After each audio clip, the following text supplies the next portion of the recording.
Vamos lá, vamos começar. Porque online a chance de atraso é pequena, né? Primeiro, agradecer, né, Laércio, a sua disponibilidade, primeiro dia de férias, ainda aí o nosso chamado, aí, o nosso pedido. Fico muito grato, a gente já se conhece há um bom tempo, né? Então, a gente um com o outro, então isso facilita aí a nossa relação. Esse evento, o webinar, Respire, né, ele faz parte de uma estratégia nossa há alguns anos, que foi o selo do Respire, da Respire Educacional, onde nós somos entusiastas do modelo de educação para conduzir o nosso negócio. Então, a gente vem promovendo ao longo dos anos alguns eventos online, né, como webinar, né, outros eventos como o Summit, que fizemos alguns anos atrás, né, então, eventos presenciais, eventos em company, né, ou seja, a gente vai nas empresas, dá treinamento, né, convida colegas para nos ajudar a ministrar esses treinamentos, então faz parte do nosso modelo de negócio a educação. Né, acho que, não sei se todos aqui conhecem a empresa, a Respire, nós estamos aqui na cidade de Ipatinga, né, região leste de Minas Gerais, né, eu sou da área de saúde, a minha formação é em fisioterapia, entrei para um segmento da área da respiratória alguns anos atrás, trabalhei muitos anos em hospital, trabalhei muitos anos com atendimento domiciliar, clinicano, e a Respire começou lá em 2008, né, atendendo uma demanda do mercado também, que era deshospitalizar, e eu entrei nesse segmento do fornecimento de estrutura, suporte, né, não só para a linha de ventilação, como a linha de oxigênio, também a linha de sono, né, então nós fazemos essa estratégia, né. Quem não nos conhece pode seguir lá nas nossas redes sociais, que é o @respirecomsaúde, né, o nosso site também, que é o respirecomsaude.com.br, né, pode ter todos os nossos contatos, todas as nossas estratégias aí. O Laerte é um amigo, né, ele vai se apresentar, ele vai falar aí um pouco do seu currículo, um pouco da sua história, da sua experiência, que eu conheço, né, o Laerte também vem da clínica, hoje está na indústria, mas ele vem da clínica, é um cara que conhece muito bem, tem muita experiência, pode compartilhar várias perspectivas aí com a gente desse segmento. Laerte, muito obrigado, cara, a palavra é sua aí. Só parênteses, cara, quem quiser ir mandando perguntas, talvez não quer interromper, pode colocar as perguntas aqui no chat ou algumas dúvidas, que a hora que a gente tiver em alguns momentos, pode ser no meio da apresentação ou no término, a gente conversa. A gente pode trazer isso para o contexto, beleza? Vai lá. Beleza. Ok, pessoal, boa noite. Primeiro, agradecer ao Flaviano o convite para estar aqui compartilhando um pouco dessa experiência, né, profissional. Então, meu nome é Laerte, eu sou físico de formação.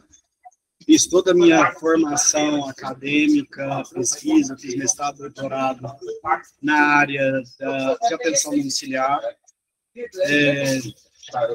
Trabalhei 17 anos na Universidade Federal de Uberlândia e agora eu estou na Resmed Brasil como gerente da área pública. Então, hoje, em virtude dessa história, do meu envolvimento com a área do SUS, trazendo as lógicas das dificuldades do sistema público de saúde, eu trabalho especificamente na Resmed, nessa condição de apoiando as iniciativas públicas, secretarias municipais, estaduais, Ministério da Saúde, consórcios, COSEMs, na lógica de entender essa complexidade do cuidado domiciliar, que cada vez exige das equipes, do sistema, iniciativas para levar o paciente para casa. Eu estou num lugar aqui que eu estou tendo uma interferência de som, eu não sei se está atrapalhando muito o áudio de vocês. Eu tentei procurar um lugar. Está tranquilo? A gente está ouvindo bem, cara. Tem uns ruídos, mas a gente está ouvindo bem. Eu vou compartilhar aqui a minha apresentação com vocês. Então, o Flaviano sugeriu aí que a gente falasse um pouquinho sobre esse contexto da ventilação mecânica domiciliar. Eu entendo que a ventilação é um processo que eu acho que ele é muito mais um fantasma hoje na cabeça das pessoas do que propriamente na prática ele é.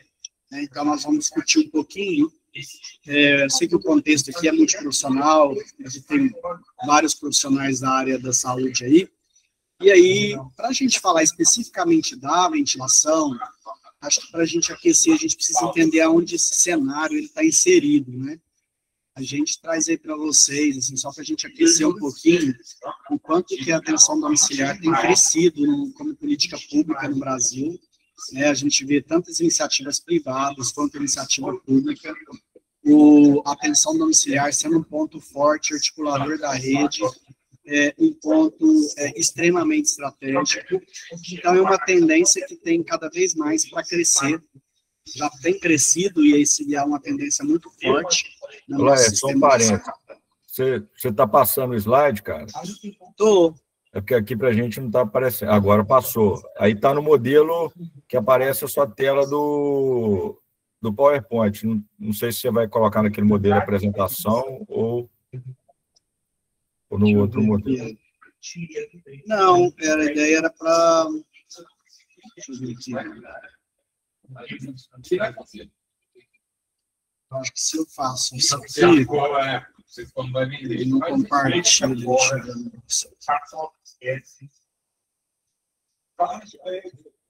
Não sei se tem que colocar no modo apresentação primeiro e depois escolher. Então, só que quando eu coloco no modo apresentação, aí a tela minha fica cheia e eu não consigo voltar na... Voltar, né?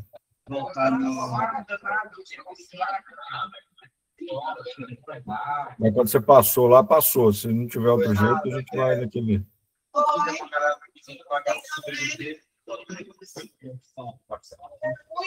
Se eu clicar aqui,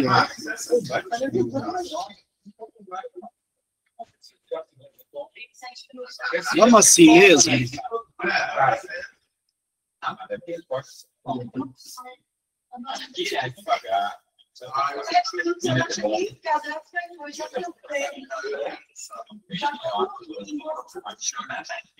Eu vou fazer assim, como não vai ter vídeo, eu acho que... Tranquilo. Vamos seguir. Aí, tá passando. Então, pessoal, o que a gente estava falando, né, aqui matérias que mostram quanto a atenção domiciliar tem crescido no Brasil como política pública, tanto no sistema público quanto no sistema privado. Isso só para a gente ver o quanto isso é uma tendência muito forte. No sistema público, né, que é o foco que a gente quer trazer aí, só para vocês verem, o Brasil tem 5.570 municípios, mas já com quase 1.000 cidades com o programa Melhor em Casa, que é o programa público, né, o programa onde existem... É a mesma lógica da home care privada, mas na lógica dentro do sistema público de saúde. E aí, quando a gente vai falar de ventilação, eu sempre gosto de falar sobre na lógica de linhas de cuidado. Porque linhas de cuidado é a linguagem que o Ministério estabelece políticas públicas para a organização da rede. Porque, assim, a gente não pode entender que a ventilação ele é um ponto, ele é uma técnica, ele está dentro de um contexto, porque a gente tem que entender que a ventilação, ela começa desde a parte lá do paciente que começa na jornada dele da ventilação não invasiva e indo até para a ventilação invasiva. Então, a linha de cuidado, ela cria, né, ela se descreve e viabiliza esse paciente dentro desse processo. De quem a gente está falando, né? Quem é esse paciente em ventilação mecânica? Existe um rol de patologias que a gente sabe que a evolução natural da doença é uma evolução para a insuficiência respiratória crônica. Então, a ventilação mecânica, ela vem muito na lógica como para tratar a insuficiência respiratória crônica. E aí a gente tem dois públicos, tanto o público adulto quanto o público pediátrico. Então, olha o tanto para vocês verem, o tanto de patologias de adulto, as doenças neuromusculares, pacientes com DPLC, e na parte pediátrica também, as doenças raras, como isso é um rol, né, de patologias que vai atender esse processo.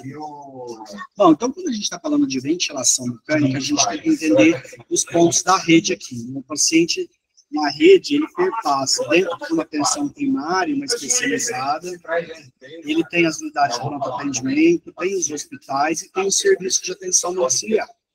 E esse paciente em ventilação, ele transita nesse processo aqui dentro da rede. Ele pode estar aqui no início da doença, ou ele pode estar aqui numa fase bem avançada da doença, onde ele necessita de cuidados mais intensivos. Então, vamos lá. Por muitos anos, desde que implantou o programa Melhor em Casa, a gente estava focado exatamente nesses dois pontos da rede. Sempre falando, vamos tirar o paciente do hospital, vamos deshospitalizar, vamos levar o paciente para casa, trabalhando muito nesse eixo aqui. E aí eu falo que trabalhar exclusivamente nesse eixo é enxugar gelo. Por quê? Porque cada vez que eu deshospitalizo aparecem mais 3, 4 pacientes entrando dentro das UTIs, dos hospitais, e a gente vai ouvir, e a gente vai ver isso aí. Então, por isso que a gente fala de linha de cuidado, é que eu preciso continuar deshospitalizando, mas eu preciso cuidar também desse paciente que está aqui na porta de entrada de uma rede complexa, a evitar com que ele chegue aqui na atenção domiciliar numa condição muito mais complexa. Então, como que eu posso atuar, continuar atuando aqui, mas como que eu posso atuar aqui na porta de entrada desses pacientes que evoluem para o sistema para ventilação mecânica não invasiva? Então, quando a gente está falando que esse paciente que perpassa, e aí por muitos anos, né, a gente sempre trabalhando, porque esse aqui é o resultado mais rápido que a gente consegue tirar, que é tirar o paciente do hospital e levar para casa, e por muitos anos a gente ficou focando em trabalhar as equipes que cuida dentro da atenção domiciliar. As equipes de programa Melhor em Casa, vamos hospitalizar, como faz ventilação, tentando capacitar essas equipes aqui, e a gente está esquecendo de capacitar quem é o gerador de demanda. Porque muitas das vezes esses pacientes estão dentro dos hospitais. E a gente acha que os trabalhadores que estão dentro das UTIs sabem encaminhar o paciente no momento oportuno, sabe indicar a ventilação domiciliar no momento oportuno, sabe selecionar as tecnologias necessárias e oportunas, e aí a gente tem percebido que não. Então, da mesma lógica que a gente tem que capacitar, e por muitos anos o Ministério da Saúde ficou trabalhando as equipes de Melhor em Casa, a gente passa agora a entender que a gente precisa dialogar muito mais com a atenção hospitalar e pré-hospitalar como foco desse processo. Senão, a gente vai ficar sempre nessa lógica de enxugar gelo. E aí, por que disso?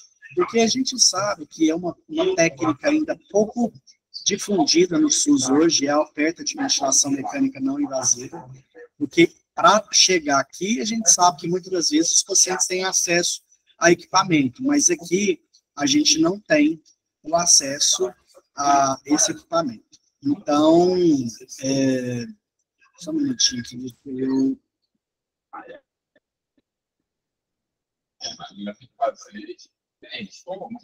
Vou fazer um stop chega aqui, só um minutinho.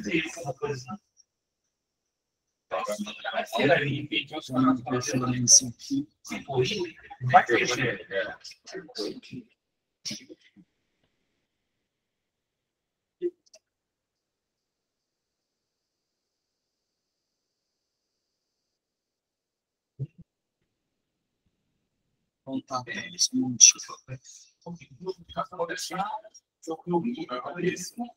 o meu, por ele não entrou, os caras Então, pessoal, a gente ficou aqui por muito tempo, né, trabalhando, e a gente passa a entender aqui. Por quê? Porque a gente sabe, que a ventilação mecânica não invasiva, ela vai reduzir, né, a traqueostomia, ela é muito menos frequente. Por quê? Porque eu trato da insuficiência respiratória crônica numa fase ainda menos avançada da doença. Então, aqui é onde começa a brincadeira e que hoje nosso sistema de saúde, infelizmente, não tem trabalhado na lógica de acesso, na oferta de tecnologias, no acesso de capacitação dos profissionais e entender esse paciente no momento oportuno. E por que disso, né, pessoal? Olha esse documento, que é um documento de tendência temporal da utilização de traqueostomia no SUS no período de 10 anos. Então, esse é um documento muito interessante, porque mostra o quanto o Brasil traqueostomiza. Então, esse dado de mostrar que as UTIs brasileiras, a gente sabe o quanto de leitos de UTI a gente tem, se a gente produz uma média de 6,6 para cada 100 mil habitantes, é um país que traqueostomiza muito. E parte dessa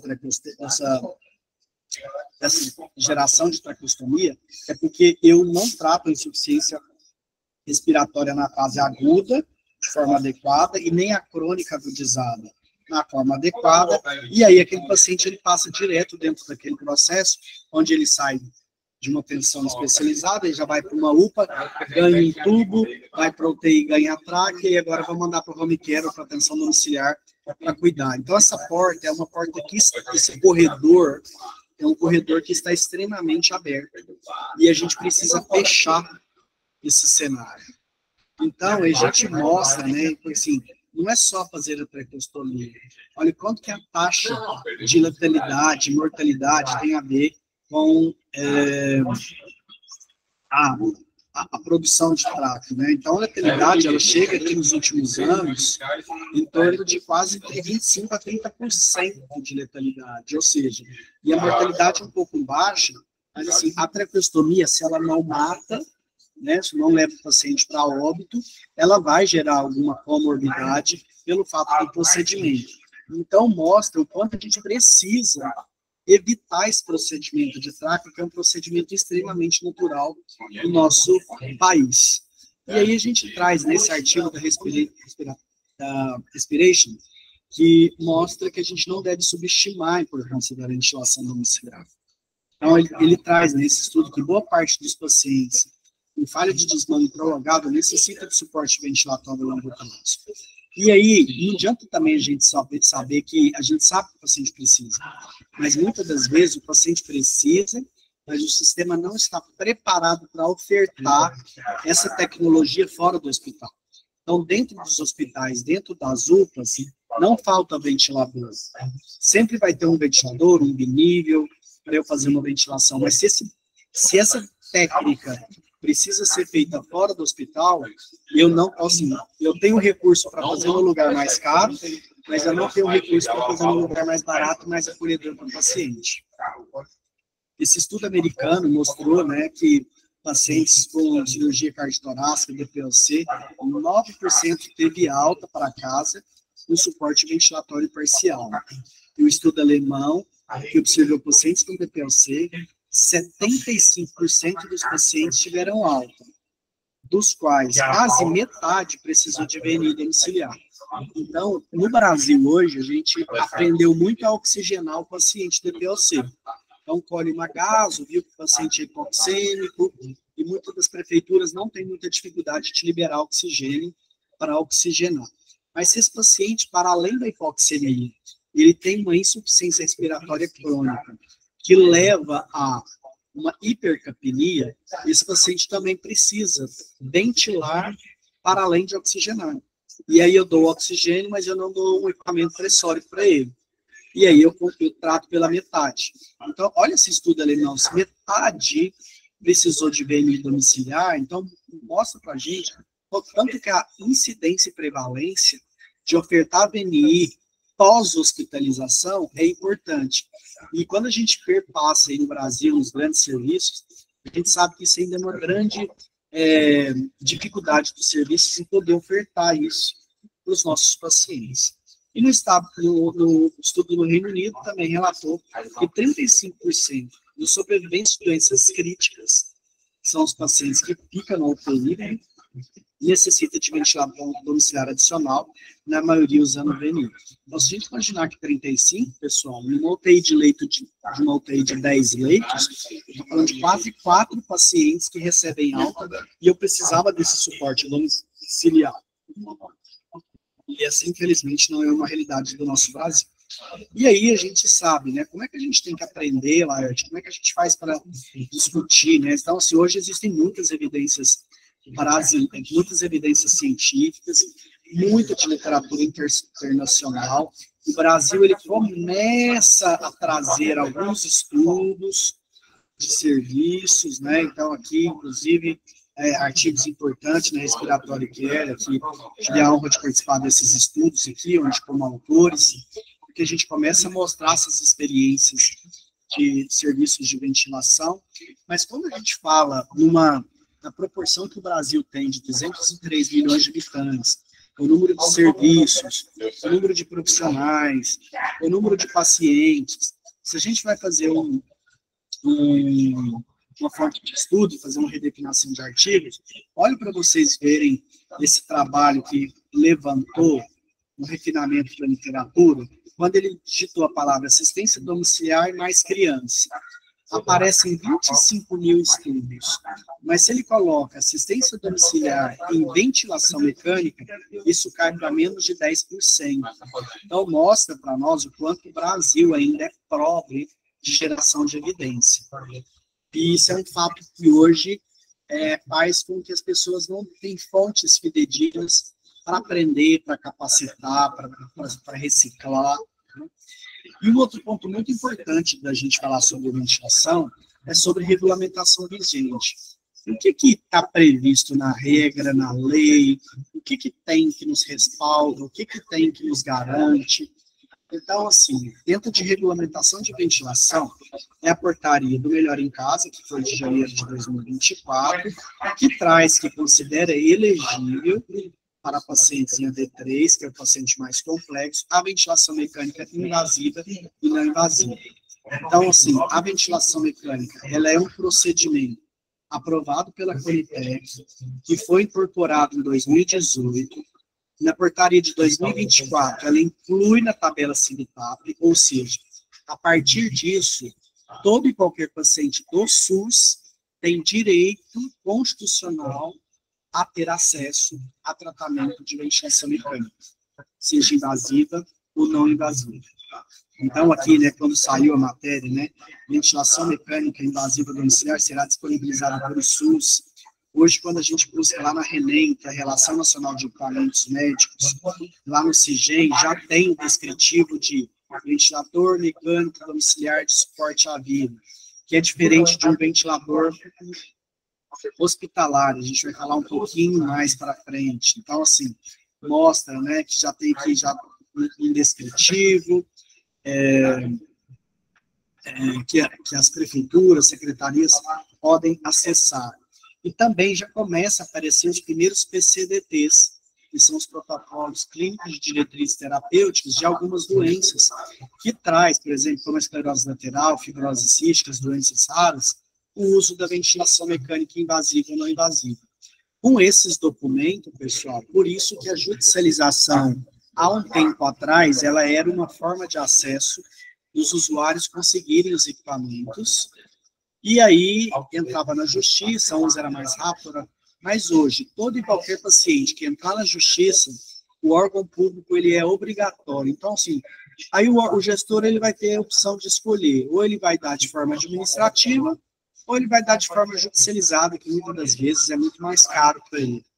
Então, só para vocês verem, né, da fibrose cística, que foi em 2022, conforme determinado nesse decreto, as áreas técnicas terão prazo de 180 dias para efetivar a oferta no SUS. Então, isso que eu trago de regulamentação, para vocês entenderem que hoje isso não pode ser mais uma burocracia, isso não pode ser mais um problema para o usuário não precisar ir para casa, porque o SUS garante. E eu trago só título de conhecimento. Existe uma outra portaria que está ativa, porém, ela foi revogada, que é a portaria para a ventilação não invasiva de doenças neuromusculares, que é desde 2008, Só, pessoal, que assim, é um serviço, só tem 17 serviços credenciados no Brasil. Então, você imagina, numa cidade de 5.570 municípios, eu ter apenas 17 serviços que são credenciados para ofertar a ventilação não invasiva. Então, assim, mostra para a gente o quanto a gente está desequilibrado, quando a gente está desigual na relação à oferta-demanda para a nossa população, né? Mas aí a gente faz a pergunta para vocês, tá? Por que isso aí é uma prática ainda pouco trabalhada? Você está falando que tem paciente, nós estamos falando que tem política pública, nós estamos falando que tem tecnologias. Por que isso ainda não é pouco trabalhado? E a gente faz algumas buscas, né? Então, acho que principalmente a falta de conhecimento do processo, de quem faz, né, dos profissionais que lidam, de quem demanda, aquilo que eu falei lá, dos profissionais dos hospitais, que ainda tem a falta do conhecimento de como é cuidar do paciente fora do hospital, de quem faz a gestão, do próprio paciente, que não tem o conhecimento do direito, não tem o conhecimento do acesso, a falta de capacitação dos profissionais executantes, então das próprias equipes que atuam no âmbito domiciliar, por muitas das vezes, tem dificuldade de saber sobre ventilação, a desarticulação da rede de atenção à saúde, da intersetorialidade, de entender que, assim, para cuidar do paciente em casa, eu preciso de uma rede robusta e funcionante. A falta do processo de como fazer, né? Como eu faço isso? A falta de proatividade dos atores envolvidos. Muitos pacientes, eles não buscam, né? Eles querem receber a coisa pronta e não buscam uma execução de processos. A falta de planejamento nas áreas demandante e executante. Então, sim, não tem esse planejamento, né? Então, sim, o que a gestão pública tem que fazer para demandar e para executar, em termos de financiamento, de processos, e principalmente da grande parte da gestão pública é a falta de organização financeira para execução de contratos, né? Não tem licitações específicas. Mas aí eu faço essa pergunta para vocês. O que a gente precisa fazer para tirar essa política pública do papel? Porque no papel ela está ali e está funcionando. Mas se na prática não está acontecendo? Então eu falo muito isso, né? Que a gente tem que começar com o que a gente controla, que é por nós. Então a gente precisa buscar parceiros que possam fortalecer essa discussão, como a gente está fazendo isso aqui nesse momento, trocar experiência, trocar informação. Fazer o diagnóstico situacional local, onde cada um de vocês trabalha, tentar entender como que funciona, como que faz com esse paciente, por que esse paciente está dentro do hospital, por que esse paciente não vai para casa. Buscar elementos de convencimento interno e externo. Então, assim, convencimento para a equipe, convencimento para o gestor, conhecimento para a família. Levantar indicadores assistenciais para a gente verificar o quanto os pacientes podem melhorar o termo de qualidade de vida e da própria rede de saúde quando eu cuido desses pacientes em casa.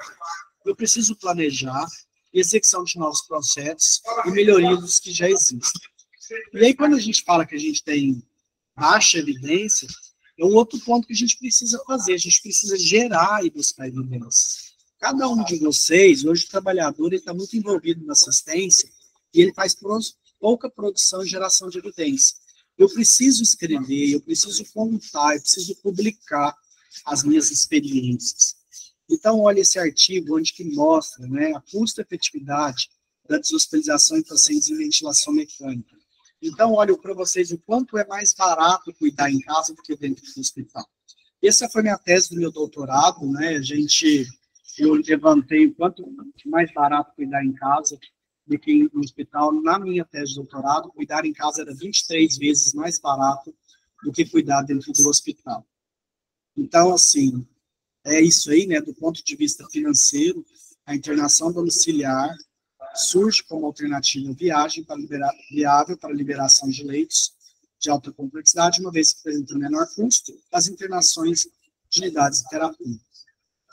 E aí, um outro ponto que a gente já tocou, que é a judicialização. Hoje, a judicialização é uma via de acesso aos pacientes.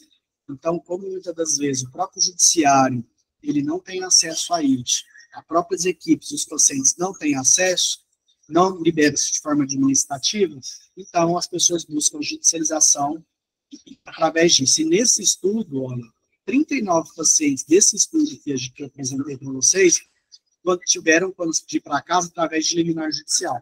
Então, olha para você ver, a cada 10 pacientes nesse estudo aqui, 4 estavam em casa por determinação judicial. Agora, por que eu preciso ele entrar na justiça para atender um pessoante? Eu sei que vai custar mais barato, que vai ser melhor para ele, que vai melhorar meus indicadores, vai ampliar acesso.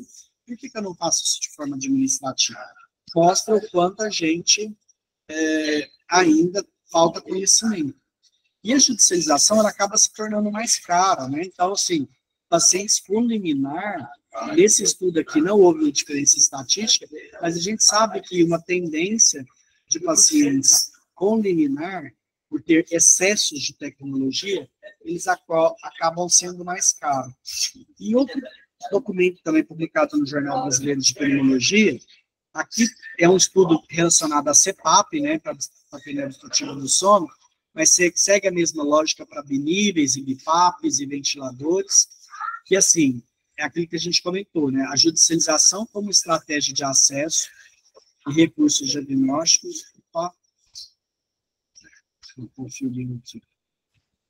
É uma prática recorrente, resultando em ineficiência e inequidade.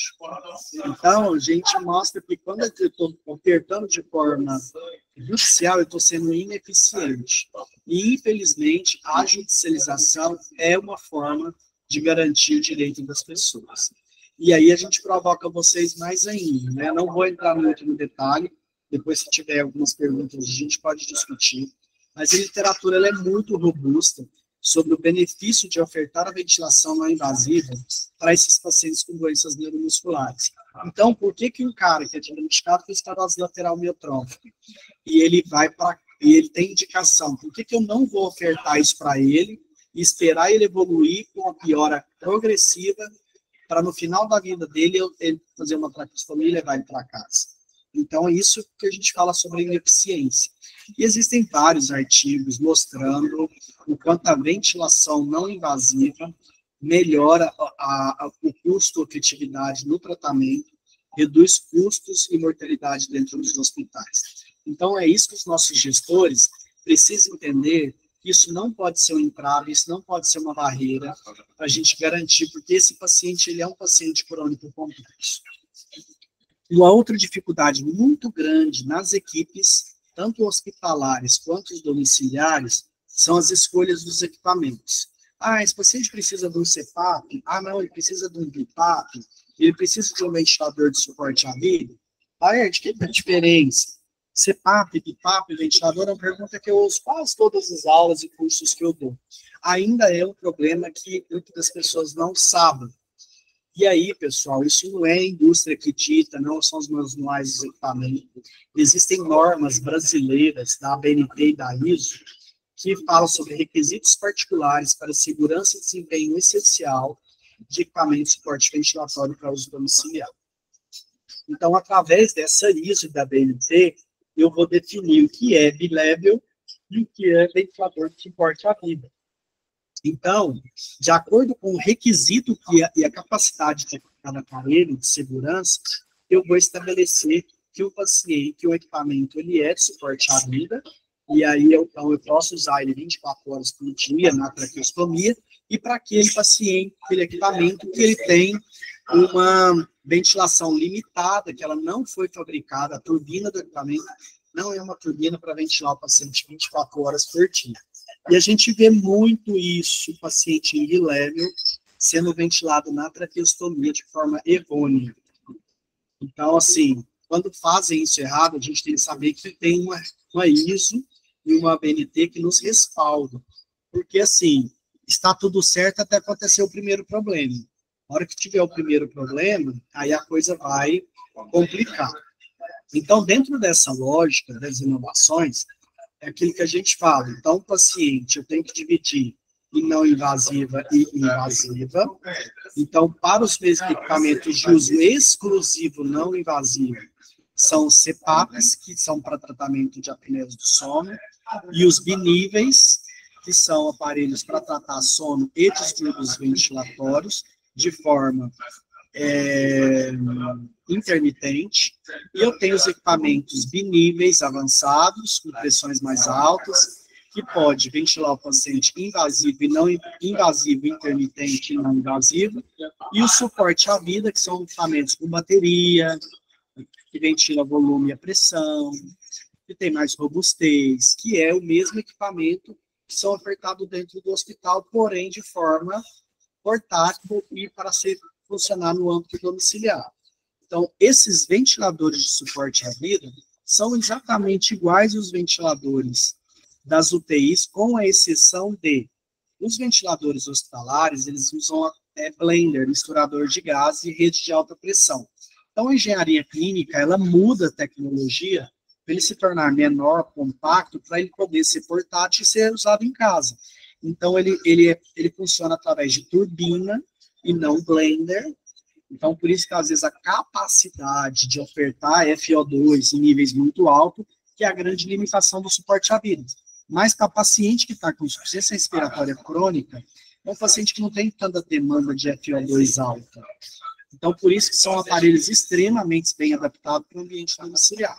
Então, aqui, quanto maior meu grau de dependência de tempo e de pressão e de parâmetros, eu tenho que abrir mão de equipamentos de suporte à vida e não pegar equipamentos que foram fabricados para ventilação não invasiva e colocar na traqueostomia. Pessoal, esse aqui é um ponto muito importante. Se alguém tiver que estar aqui e tiver dúvida, a gente pode esclarecer isso depois para vocês. Outro recurso muito importante das tecnologias hoje para uso domiciliar são que esses equipamentos hoje, eles permitem o telemonitoramento. Então, hoje, os pacientes que estão em casa, através de equipamentos, através de conectividade nuvem, eu consigo acessar todos os dados de terapia do meu paciente à distância. Então, com isso, eu vou melhorar muito a minha segurança, eu vou melhorar a minha eficiência, eu vou melhorar meus indicadores. E então, são tecnologias hoje disponíveis para ser utilizadas, né? Então, assim, a tecnologia que eu uso especificamente é o AirView, que é uma tecnologia em nuvem que trabalha tanto a questão de sono e ventilação. Então, aqui na tela do seu computador, você consegue monitorar exatamente todos os dados de terapia do paciente, tanto de sono quanto de ventilação, na tela do seu computador, sem você precisar fazer visita, sem você precisar ligar para o paciente, sem precisar de internet, e você tem acesso a esses dados de terapia do paciente. E só para vocês verem como o SUS também avança em algumas coisas, a gente fala que está parado em geração de evidências, mas ele também cresce. Olha que número de artigos que já traz, inclusive, trabalhos do Brasil, mostrando a importância do telemonitoramento na ventilação mecânica domiciliar. E hoje, as licitações públicas, esse slide é um slide legal que eu poderia estar em modo apresentação, porque aqui eu trago licitações do Brasil inteiro, que hoje já coloca que os aparelhos precisam ter conectividade para transmissão de dados e monitoramento remoto para a Secretaria de Saúde ter acesso a acompanhamento e monitoramento a critério da equipe. E aqui é São Paulo, Minas Gerais, Pernambuco, Paraná, Santa Catarina, Minas Gerais, Brasília, e aí a gente tem uma gama de estados e municípios brasileiros que hoje já coloca aí a ventilação como telemonitoramento nas suas licitações públicas, porque os órgãos estão entendendo que agora não é só pegar o paciente e dar um aparelho para ir para casa. Eu preciso levar para casa, mas eu preciso também cuidar bem em casa. Então, eu preciso de indicadores, eu preciso de saber como é que esse paciente está ventilando, se ele está... Não é tirar o paciente do hospital, deixar no parâmetro e aquilo, 2 anos depois, o paciente está do mesmo jeito. Então, eu posso também pensar em desmame, eu posso pensar em reduzir parâmetros, eu posso pensar que esse paciente, isso é uma tendência, né, dos pacientes cada vez mais irem para casa e querer sair de casa, ir para shopping, para escola. E eu vou mostrar um dado que eu falei para vocês no início da aula, que eu vou compartilhar um case de sucesso. Então, voltando naquele slide para a gente ir fechando essa lógica da linha de cuidado, dos pontos que eu preciso entender, tudo para eu poder levar um paciente para casa é isso. Então, eu preciso ventilar o meu paciente bem aqui, numa fase ambulatorial, que ele está estável, que eu tenho condição de trabalhar com ele. Eu preciso ter ventilações não invasivas nas salas de urgências, em pronto-socorro, porque muitas das vezes o paciente chega com insuficiência respiratória aguda e eu não tenho biníveis para fazer ventilação não invasiva, e esse paciente acaba pulando essa etapa e já caindo dentro de uma UTI do hospital para tratar essa insuficiência, e aqui começa toda a complexidade que vocês sabem. E aqui, quando eu tenho SAD que eu levo para casa, eu consigo ainda levar para casa. Quando eu não tenho equipamento, quando eu não tenho SAD, isso represa todos esses pacientes aqui dentro dos hospitais, dentro das UTIs, mantendo esse paciente em longa permanência, com alta taxa de permanência. Então, pessoal, dentro dessa linha de cuidado, quais são os pontos, né, que a gente fala assim, o que aí isso é possível, não é possível? Então, trazendo os pontos-chave do que a gente discutiu aqui com vocês, então a gente fala que existe uma demanda a ser atendida. Hoje existem, naquele primeiro artigo, várias patologias neuromusculares, DPLC, doenças raras, fibroses císticas, que precisam do suporte ventilatório domiciliar, seja invasivo ou não. Existem políticas públicas, eu mostrei para vocês, então, que existe regulamentação, existem portarias, existem diretrizes, né, onde fala que eu preciso fazer a ventilação domiciliar, existem evidências científicas, eu mostrei para vocês vários artigos de experiências bem-sucedidas, tanto da ventilação quanto do telemonitoramento. Existe o financiamento, então, uma vez que o Ministério publicou aquelas portarias, naquelas portarias existem a parte do financiamento, e todo gestor ele recebe o recurso dentro do teto MAC, que é o média e alta complexidade, para a administração dos recursos e poder custear esses equipamentos para ofertar para o usuário. Existem tecnologias, a gente mostrou ali para vocês, que hoje eu tenho CPAP, eu tenho binível, eu tenho ventilador, cada vez mais simples, mais barato, mais fácil de utilizar. E existe uma curva de aprendizado e experiências a serem reproduzidas. Quando eu começo a fazer ventilação lá em 2007, nossa, Laert, onde que você vai buscar para você aprender? Onde eu posso buscar conhecimento, capacitação? Hoje, muitos serviços do Brasil fazem isso com excelência, especificamente de Minas Gerais, que eu acredito que a maioria das pessoas que estão aqui, segundo os dados do Ministério da Saúde, é o estado que mais faz ventilação domiciliar.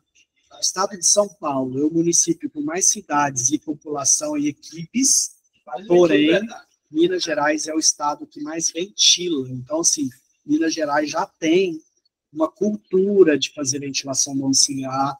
Então, talvez, porque eu estou falando aqui para vocês, pode até que não faça muito sentido, porque pode ser que vocês já estejam nesse nível, mas isso não significa que a gente não possa aprender e melhorar.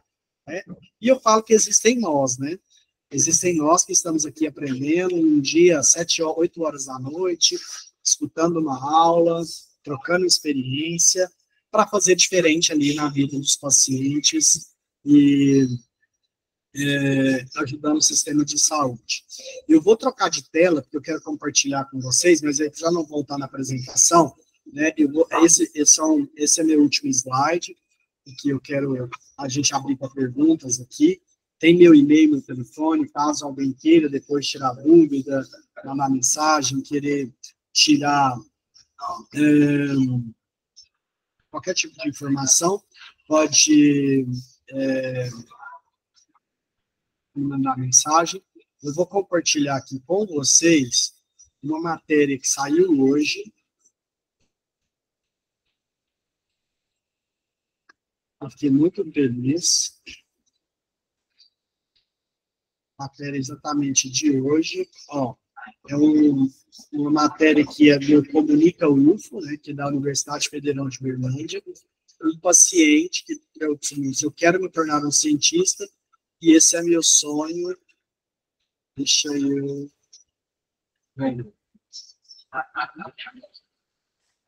Esse aqui é um paciente Francisco, aqui conta a história dele, é um paciente que foi, hoje ele tem 20 anos de idade, e ele foi aprovado pelo SISU, em Engenharia Biomédica, numa Universidade Federal. É um paciente que ele conta toda a história dele, ele já está em ventilação mecânica domiciliar há 9 anos, ele não mexe, então, assim, ó, o curso tem 25 vagas para o ingresso no primeiro semestre, e ele foi aprovado em Engenharia Biomédica numa Universidade Federal de Berlândia, em ventilação mecânica. Então, assim, aqui depois eu posso compartilhar o link da matéria, para quem quiser ler um pouquinho mais, né, e ele fala da luta, dos desafios que ele, enquanto a família, tem, e aí ele trata da importância. Se não tivesse o melhor em casa, ele estaria hospitalizado até hoje. Então, assim, enquanto esse menino viveu, depois que ele foi para casa, e ele está rompendo barreiras, né? Vai ser a primeira vez que uma universidade pública federal vai ter dentro dos seus alunos um paciente dependente de ventilação mecânica invasiva. E aí ele traz essa provocação, né? Quantas pessoas com deficiência têm direito a estudar de forma segurada? Então, é uma matéria muito interessante, é uma matéria que me deixou assim, extremamente emocionado, de saber que esse trabalho que a gente está aqui discutindo, de como ventilar, de como levar para casa, que desocupa leito, que é mais barato, que é possível, consegue devolver a vida para os pacientes. Então, o paciente ventilado, ele não é mais aquele paciente que tem problema de vamos tirar para desocupar o leito.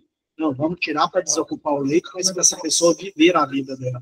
Dentro das limitações, dentro das possibilidades, esse paciente tem direito à vida.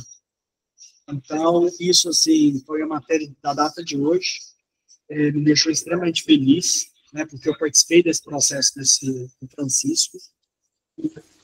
Queria trazer aqui para compartilhar, para a gente fechar esses minutinhos que falta aí para a gente abrir para discussão e ver se tem alguma pergunta específica de um detalhe, mas saber que é uma responsabilidade muito grande nossa em lidar, né, com esse tipo, é uma necessidade do sistema. A gente precisa de mais profissionais capacitados, mais profissionais empenhados, mais profissionais atuantes, porque existe uma demanda muito grande a ser atendida. Adriano, encerro aí minha fala e abro aí para discussão, perguntas. Laerte, muito bom, cara. Obrigado, né, por trazer aí temas como esse para nos ajudar a ter novas perspectivas, novas visões, né, às vezes do mesmo assunto, a gente possa gerar aí muitas reflexões mesmo, né, sobre as possibilidades que a gente tem. Quando você fala lá, né, que a gente já tem tecnologia, tem evidência, tem equipamento, né, às vezes tem recurso, mas a gente acha que não tem, mas às vezes, teoricamente já tem, né, e a gente não consegue entender, cara. Então, quando a gente pensou nesse tema, e até te convidou pela sua experiência aí, você está transitando lá no Ministério da Saúde, você está transitando com pessoas que às vezes têm o poder de decisão, né, sobre o assunto, sobre o tema, foi justamente para trazer um pouco dessa sua visão. Então, ou seja, tem recurso, né, não só recurso tecnológico, né, então você traz esse contexto da gente treinar também as pessoas que estão nos hospitais ou lá na atenção primária sobre conhecer o caminho, conhecer essa jornada do paciente, né? Se a gente colocar o paciente ali no centro e pensar na jornada dele, né, existe isso, sabe? Então, o que eu vejo aqui na ponta também, como um fornecedor de soluções e de apoio, essa orientação e educação de todos os envolvidos nesse cenário, nós profissionais de saúde, né, familiares, né, gestores, pessoas que trabalham no setor público, decisores, pessoas que tomam decisão lá na ponta do setor público, muitas vezes não conhecem a doença, não conhecem do equipamento, não conhecem da lei, não tem a informação, sabe? Então, muitas vezes eu acabo fomentando tudo isso que você está falando. Eu preciso ir lá levar a legislação, eu preciso ir lá levar, apresentar o recurso, eu preciso ir lá explicar como que funcionaria, para esse gestor até ter mais segurança em tomar a decisão, às vezes, administrativa, e fazer a contratação do recurso para o paciente. Né? Porque existem as empresas de home care, os serviços de home care público ou privado, e todos nós atuamos com a mesma finalidade, fazer com que o paciente consiga ter vida, ele consiga continuar a vida dele, seja usando ventilação, né, ou não, e se estiver usando ventilação, que seja com segurança e com qualidade, vamos dizer assim, né? Cara, o que você tem visto aí? Eu queria só fazer uma pergunta, eu acho que no chat aqui a gente não tem perguntas, né? Tem a colega falando que foi legal, a aula foi boa, parabenizando aqui a Juliana Reis da fisioterapia, a colega Juliana.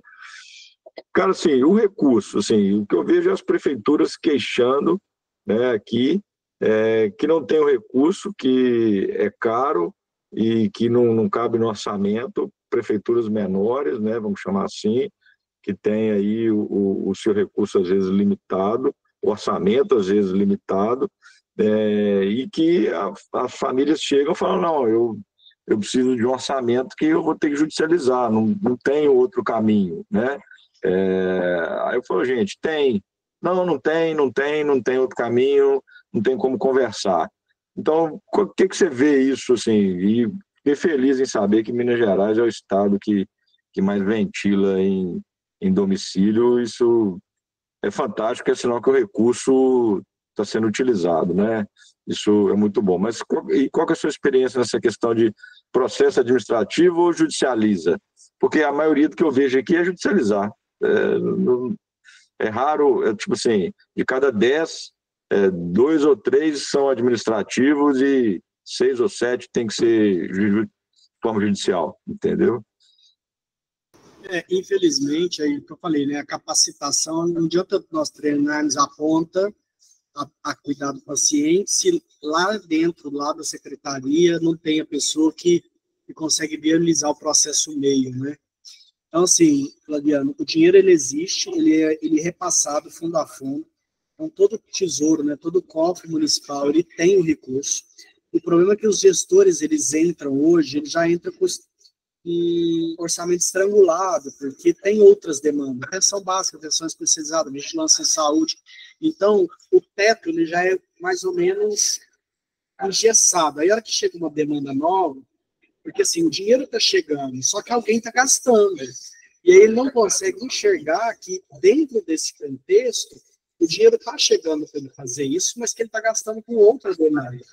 E aí, quando ele entra nessa lógica que ele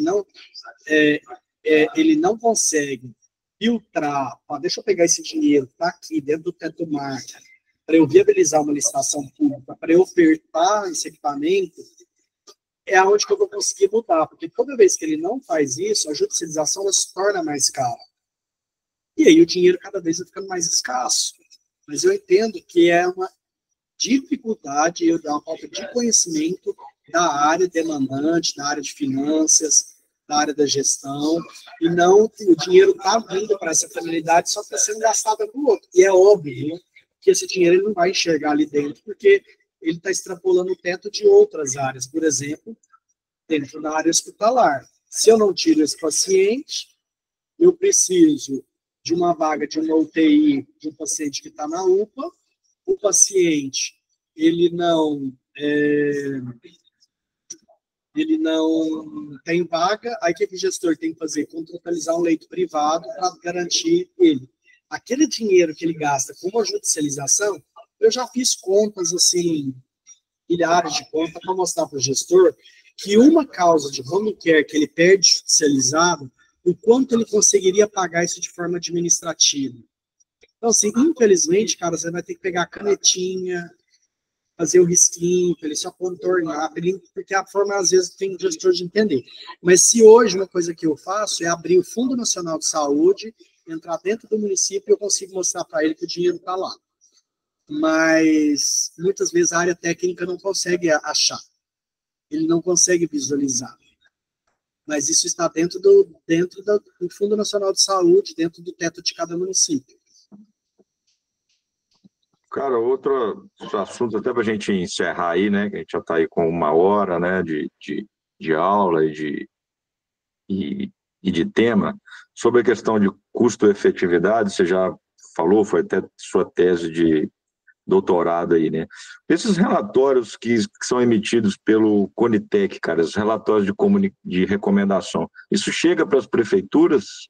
Isso chega para os gestores ou não, cara? Isso está dentro da página, né? Assim, se é documento público disponível, está ali, está lá o RENEM, está as especificações, tem tudo lá. O problema é que eu falo, assim, as prefeituras, pessoas que entram muitas das vezes para trabalhar na gestão, não têm o conhecimento de gestão. As pessoas estão ali por acaso, por acidente de percurso, por indicação política e com baixo conhecimento técnico. E aí, cara, não tem jeito, né? Assim, gestão pública tem que ter conhecimento.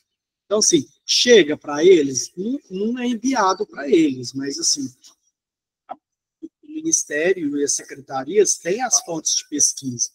Então, se eu estou numa área técnica, que eu vou demandar uma licitação, que eu vou demandar compras, se eu vou ter que fazer os EPPs, que são os estudos técnicos preliminares, eu tenho fontes para eu ir buscar.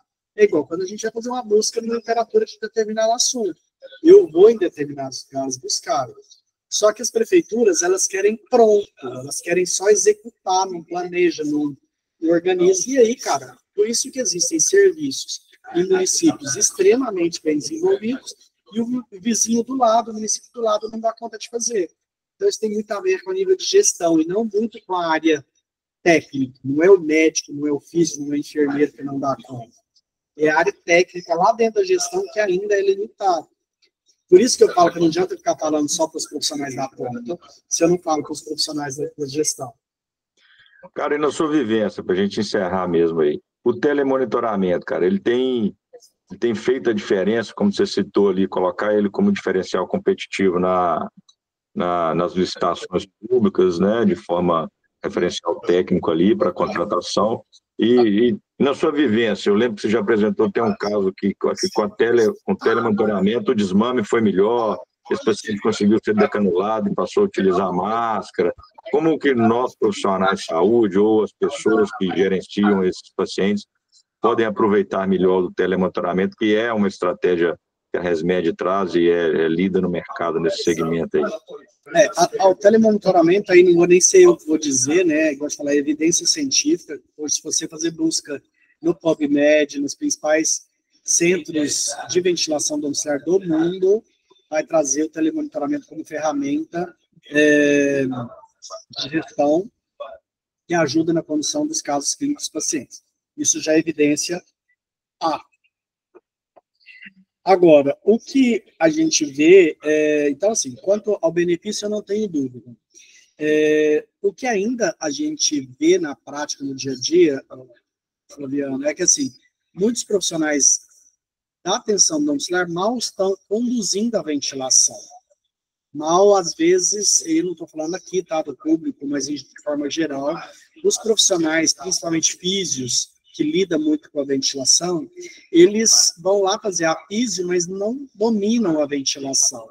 Então, se eles não dominam nem se ele está em volume, pressão, em modos ventilatórios, se eu ajusto parâmetro, quanto mais telemonitoramento. Ele vai telemonitorar o que ele não sabe avaliar. Então, existe um déficit ainda muito importante do profissional, principalmente dos fisioterapeutas, que precisa conhecer mais de ventilação. E aí, cara, é um trabalho a longo, educação permanente, né? E assim, hoje o que eu posso dizer é, serviços que hoje usam não trabalham mais sem. Faltando que as licitações que eu trago dos principais serviços do Brasil hoje, dos serviços de referência, de neuromuscular, dos serviços de hospitalização hoje, todos trabalham com telemonitoramento. Bom, a experiência nossa também é fantástica com telemonitoramento. É muito bom, cara. Resolve mesmo e à distância é possível ajudar muitos pacientes a evitarem internações desnecessárias, evitar idas ao pronto-socorro, né? Evita uma série de outras situações aí. Laerte, obrigado, cara. Vou deixar você curtir suas férias. Bastante férias. Abre um vinho aí, eu tomo um chopp aí na quinta-feira no Rio de Janeiro, e aproveite suas férias, descanse. Lembrando que a aula aqui ficou gravada, depois a gente vai subir ela lá para o YouTube, o Laerte autorizou. Sim. A gente faz só uma pequena edição aqui para cortar algumas coisas, e depois a gente sobe para o canal da Respira, e todo mundo que estava inscrito na aula, a gente vai mandar o link dessa aula lá para todo mundo também, e a gente vai compartilhar. Muito bom, cara, ter todos vocês aqui numa quinta-feira à noite. Obrigado, até a próxima. Valeu. Valeu, moçada. Abração. Fica com Deus. Tchau, tchau.